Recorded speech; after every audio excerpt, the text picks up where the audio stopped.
Hi everyone, my name is Astrid and my student number is 14. So now my friends and I are going to explain about phonetic and phonological features. So the first thing is phonetic versus phonological features. To characterize segments and classes adequately, we clearly need a rather more sophisticated and formalized set of features than the loose parameters outlined in the previous section. If we consider the features necessary to characterize place of articulation, one possible approach might be to translate the physical articulatory terms, such as bilabial, dental, alveolar, palatal, uvular, etc., and to classify speech sounds accordingly, specifying for any segment a value of plus when the feature is part of the classification of sound, or minus when it is not. Then, a feature which has just two values, plus or minus, is known as binary features. Then, before these matrices was found, there were two more matrices that are considered not to less effective than this one, because there are some advantages such as the majority of natural classes that can only be defined negatively. Then that it makes possible many combinations of features values which are not needed by language, or worse still, simply cannot be articulated, since if each feature is potentially plus or minus. Then they found these matrices that are considered more effective, and these matrices also resolve those two previous matrices, as larger groupings can be referred to, such as dentals, alveolars, and palatals, as plus coronal. And there are no unused combinations of features. Then, as this matrix is less concrete, less phonetic, and more abstract set of phonological features, it is better than the previous matrix. And typically, this matrix is done using two binary features. The first is anterior and plus anterior, when the sounds are produced no farther back in the oral tract than the alveolar ridge. And the second is coronal and plus coronal, when the sounds produced in the area bounded by the teeth and hard palate.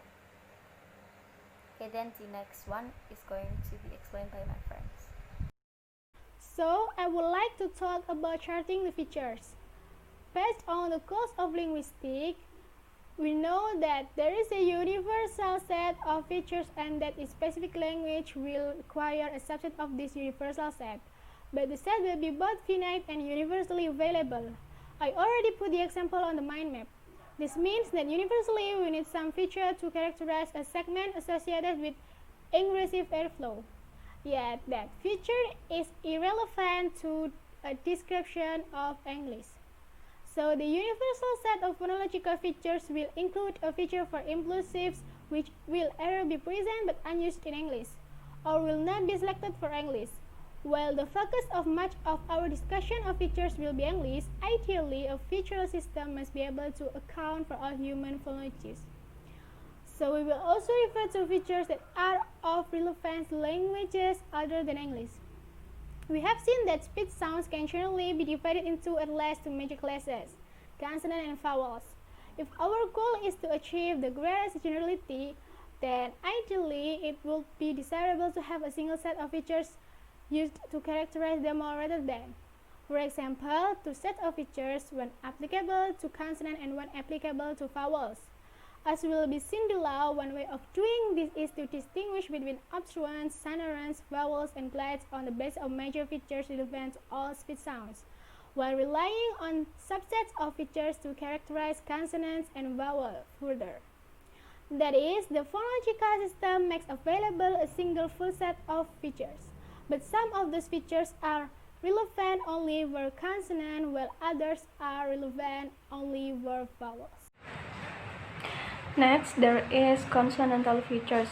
There are pictures that show how particular features can be used to characterize smaller and smaller groups of sounds. Starting with the features of voice, there are segments that consist of vowels, glides, sonorant and consonants, and obstruent. Those all can be characterized into two types. The first is voice sounds. that are produced with airflow through the glottis, in which the vocal cords are close enough together to vibrate. These include the glides, sonorant, and voiced obstruent. The example like sounds an, and d.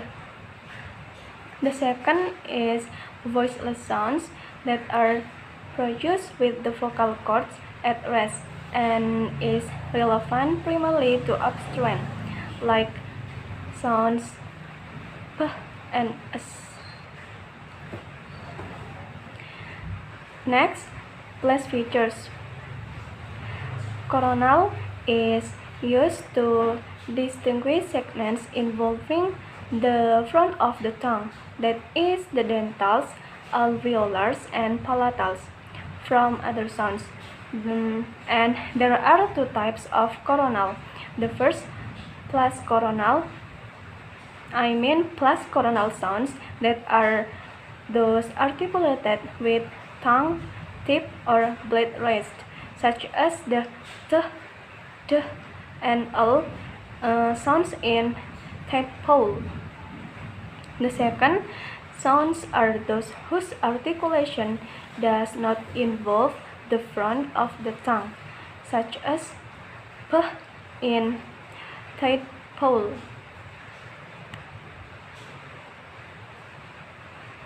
And next, anterior. Distinguish between sounds produced in the front of the mouth, that is, the labials, dentals, and alveolars, and other sounds. Anterior is also divided into two types. The first, there is plus anterior. Sounds are those produced at or in front of the alveolar ridge, such as s and n in word snake. The second, minus anterior, there is sounds are those produced further back in the oral cavity. The example like k and j in word cage.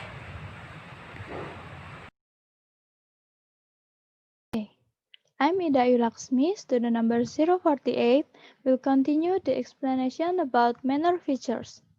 The features that presented in this section are continuant, nasal, strident, lateral, and delayed release. The first feature is continuant. Continuant distinguishes between stops and other sounds.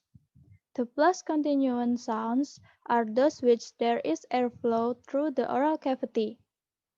In the plus continuant, segments are produced without any significant obstruction in the tract. Then the minus continuant sounds are those which the airflow is stopped in the oral cavity. This includes both oral and nasal stops. In the minus continuant, segments have such an obstruction. There is also some difference of opinion about the status of L as plus continuant. In some of the primary literature, L is classified as minus continuant. It can be seen as plus continuant due to the continued airflow, but it can be seen as minus continuant due to the mid-sagittal obstruction. The second is nasal. Nasal differentiates between nasal sounds and non-nasals. The plus nasal sounds are produced with phylum lowered and consequent airflow through the nasal cavity. The minus nasal sounds are produced without airflow through the nasal cavity. In the minus nasal sound, segments conversely are produced with a raised phylum blocking the passage of air. Note that the feature nasal may also be relevant for vowels in some languages. The third is strident. Strident separates relatively turbulent sounds from all others. The plus strident sounds involve complex constriction, which results in noisy or hissing sounds, hissing airflow. And then the minus strident sounds are those without such construction. And then the fourth is lateral. Lateral separates all sounds from all others. The plus lateral sounds are produced with central oral obstruction and airflow passing over one or both sides of tongue. But the minus lateral sounds refers to all sounds. Other language may have different all sounds. For example, the voiceless lateral fricative "l" of Wales as in liver book. And then the last one is delayed release. Delayed release distinguishes affricates from other minus continuant segments. The plus delayed release sounds are produced with stop closure in the oral cavity followed by frication at the same point of articulation. But the minus delayed release sounds are produced without such an articulation. Hello, my name is Aprillia, student number 049. Here I want to explain about the features dealt with in this section are primarily of relevance to distinction between vowels.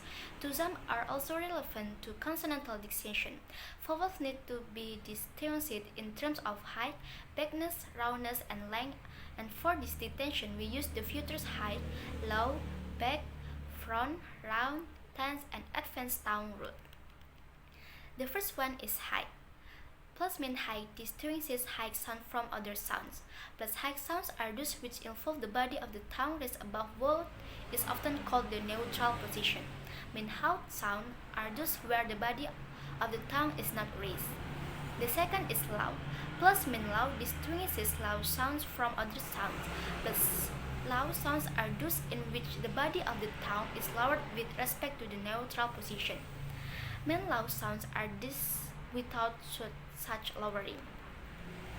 The third is back. Plus mean back distinguishes back sound from other sounds. Plus back sounds are those in which the body of the tongue is retracted from the neutral position. Mean back sounds are those in which the tongue is not retracted. The fourth is front. Plus mean front distinguishes sounds produced at the front of the mouth from those produced at the back.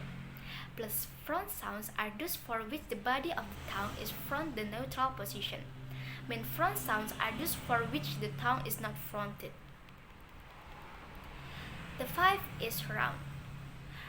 Round is distinguishes rounded sound from round sounds. Plus round sounds are those which are produced with rounded protruding lips. Mean round sounds are produced with neutral or spread lips. The next is tense. Plus mean tense can be used to distinguish long vowels from short vowels. Tense is not generally considered relevant for consonant. Plus tense sounds involve considerable muscular contraction tensing of the body of the tongue compared to its neutral state. This contraction results in a longer and more peripheral sounds.